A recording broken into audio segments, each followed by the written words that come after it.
السلام عليكم ورحمة الله وبركاته. أعزائي المشاهدين، أرجو من الله أن تكونوا جميعا في أتم صحة وعافية. لو بتشوفوا القناة لأول مرة ما تنسوش الاشتراك في القناة، وده عن طريق الضغط على زر الاشتراك الأحمر. بعد كده علشان توصلكم الحلقات والوصفات بعد نزولها مباشرة فعلوا علامة الجرس. لو عجبتكم الحلقة دعما للقناة اعملوا لايك أسفل الفيديو.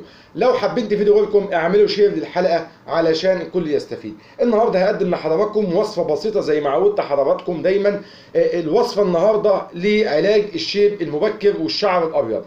سريعا هقدم الوصفه وبعد كده ابدا ان انا اتعرض للاسباب والاشياء اللي نقدر ان شاء الله ان نحافظ على شعرنا ان هو يوصل للمرحله ديت في مرحله مبكره. الوصفه النهارده هنستخدم فيها مكونين، هنستخدم زيت اللوز وهنستخدم عصير الليمون. مكونين رائعين جدا. زيت اللوز من الزيوت المفيده جدا يا جماعه، نقدر نستخدمه لشعرنا ويستخدم للكبار والصغار لعمليه تنعيم وتطويل الشعر والحفاظ عليه من التقصف وسهوله تسريحه. هنستخدم من زيت اللوز هناخد منه معلقتين،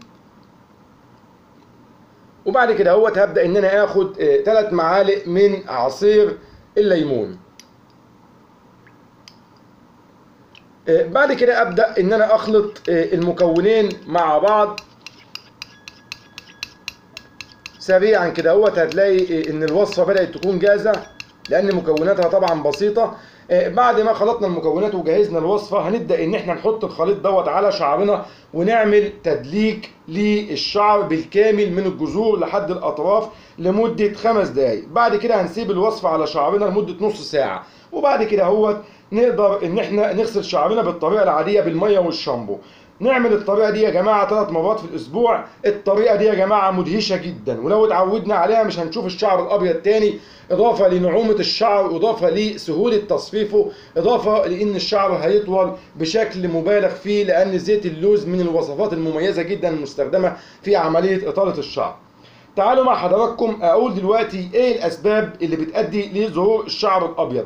في عوامل بيئيه وعوامل نفسيه. العوامل دي بتسبب في اثر مباشر جدا وسريع على الشعر، وبتكون سبب في مشاكل عديده وغير مرضيه ابدا، زي مساله تساقط الشعر او خشونه الشعر. كمان اللي بيحصل مع العوامل ديت ان الجسم بيفقد قدرته على انتاج ماده الميلامين الملونه للشعر، فبيحصل ان الشعر بيتحول لونه من اللون الاشقر او اللون البني او اللون الاسود للون الرمادي الباهت والمائل للون الابيض.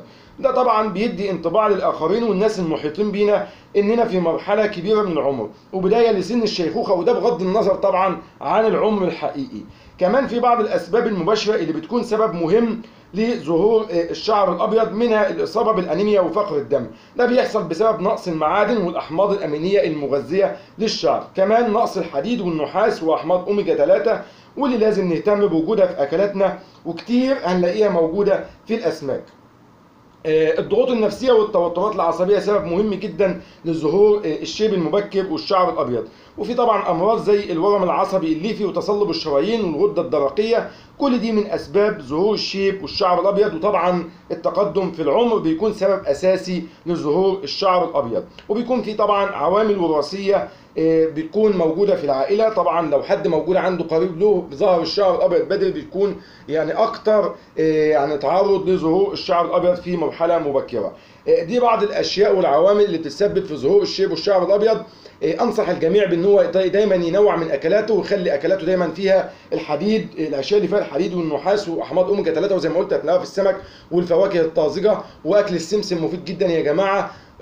طبعا للي ما لحقش الكلام ده كله وما حافظش على نفسه من الاول، الوصفه دي ان شاء الله هتقضي على المشكله، وكمان هتغذي الشعر بوجود زيت اللوز وبوجود عصير الليمون. ان شاء الله شعرنا هيتغذى ويبقى كمان مش بس نقضي على الشعر الابيض، ده كمان هنفيد الشعر بنعومته وبطوله وسهوله تسريحه. اتمنى ان يكون الوصفه عجبتكم. اشكركم على حسن المتابعه، انا اسفين على الاطاله. القاكم في حلقه جديده. كان معكم ابو يوسف العطار. السلام عليكم ورحمه الله وبركاته.